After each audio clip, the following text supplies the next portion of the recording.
What's up, YouTube? Eric here from MajorLeagueTrading.com, and we had a fun day.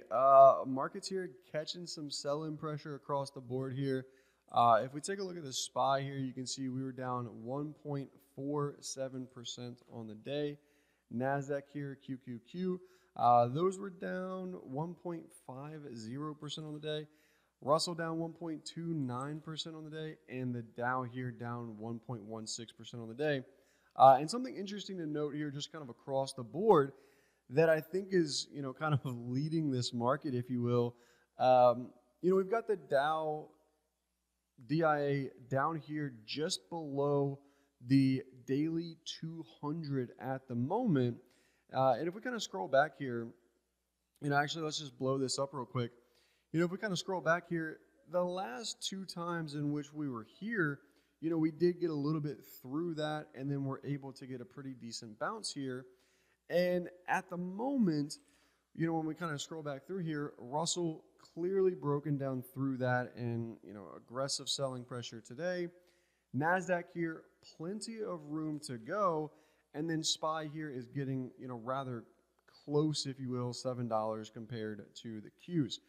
So the question here becomes, is the SPY and the QQQ going to get that move down into the daily 200, much like what we've seen out of the Russell, which has already broken it, and the Dow that just kind of pierced through that level today? So I don't know the answer to that. I do think we still have room lower, like I talked about in the free video last night.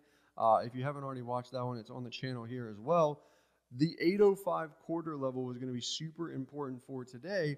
And I also thought that the 782 quarter level from yesterday, which was the pre-market lows, that went untested yesterday. We traded a low of 782.50s yesterday. And then, we're able to kind of get that bounce, into the end of the day there yesterday. So for me, I was able to capture a short right under opening print here today and cover that right down into those 782 lows.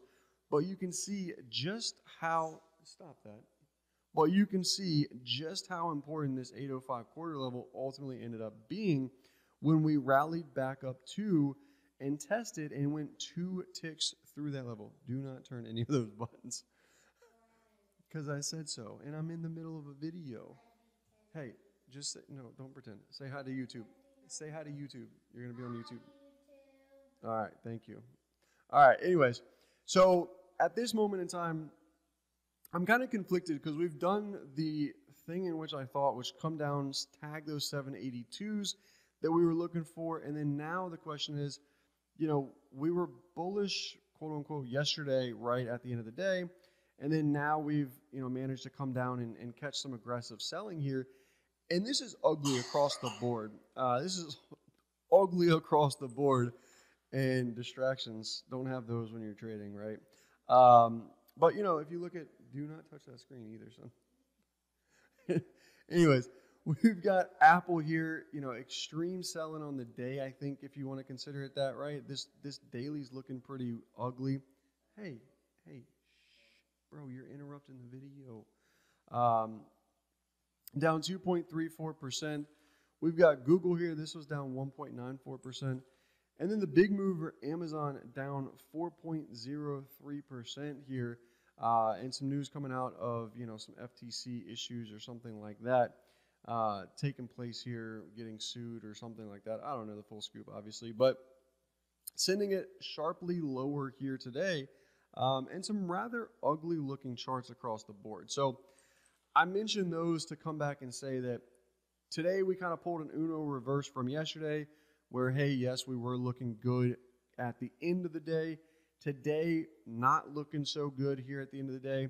But I do think we have the potential to maybe, just maybe, pull an Uno reverse tomorrow, right? That's the question is, do we get continuation of the downside tomorrow, or do we pull that Uno reverse, right? So for me right now, the level in here for Nasdaq is going to be 766.75.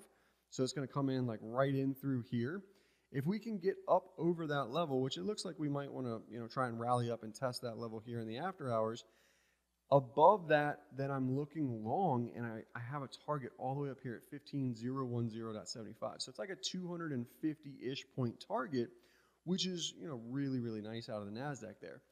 Now, on the other side of things, if we're looking at the S&Ps, that level is going to be 43.32 quarters, with a first target coming in up at 43.6650s, and then from there, you know, we've got room up into 43.9675s and 44.0475s. So again, I'm not necessarily too interested on the downside here for any type of continuation.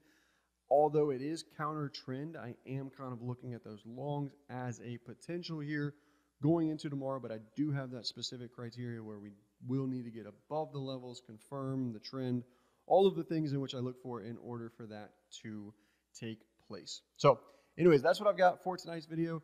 Take care. Hope it helps. Oh, and by the way, we do have one name that, of all things, it doesn't really make any sense here. You know, we've got weakness coming out of, you know, TGT here. Costco reported earnings after the bell. They're down in after hours. But at the same time, we also have Herman Miller here, which is a producer of some really good office chairs and rather expensive furniture just across the board, lighting even. They're kind of an interesting company in general, but they're actually up here in after hours. So I thought that was, you know, rather, you know, kind of interesting from a just a retailer kind of space standpoint here. So I'm going to be keeping an eye on this one tomorrow as well. You can see I got a couple levels marked up here. But it would be better if the market obviously was confirming that potential long for these. But anyways, now that's all I got for this video. Take care, hope it helps, and I will see you guys on the next one. Peace.